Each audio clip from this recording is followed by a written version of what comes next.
હવે અમારી પાસે જે માહિતી માપણીને કરેલી છે આ વિવાદ થયો એના પછીની, એ બધા જ પુરાવો છે અને અમને જે મ્યુનિસિપલ કમિશનર સાહેબ તરફથી જે મળેલો છે એની બાબતમાં અમે આજકાલમાં અંદર જવાબ આપી દેવાના છે. અમારે પ્રશ્ન માત્ર મ્યુનિસિપલ ઓફિસ અને યુનિવર્સિટી વચ્ચેનો વિવાદ છે.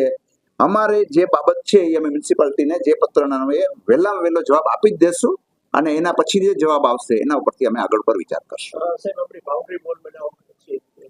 એટલે જે કઈ ચીજ છે અમારી બાઉન્ડ્રી વોલ તોડી છે, પેલા જમીનનો વિવાદ તો ઉકેલ આવશે, પછી તેની સાથે સાથે ઘણા બધા ઉકેલ આવી જશે. થઈ ગયેલી છે અમારી પાસે, એના બાબતો તૈયાર જ છે. ગયા વર્ષે જમીન માપણી થયેલી જ છે. એટલી વસ્તુ છે, બધા વિદ્યાર્થીઓ પણ ક્વોલિટીની અંદર કોમ્પ્રોમાઇઝ અમે કરવાના નથી અને કોમ્પ્રોમાઇઝ નથી થવાના, એ માટે વિદ્યાર્થીઓ પણ બધા રાજી છે. પણ એમની જે આગળના બાબતોની અંદર જે દલીલ છે એ દલીલની અંદર અમે તથ્ય જણાય છે કે ભાઈ આવું કેમ થયું, એની અમે તપાસ કરશું અને જો એમ લાગશે કે આ તરફથી કંઈ અમે એમને કાયદાકીય રીતે સારી રીતે યુનિવર્સિટીના નીતિ નિયમ પ્રમાણે એને ફાયદો થતો હશે તો 100% અમે આપવાના જ છીએ. હવે એ બાબત મને અત્યારે કઈ પરીક્ષા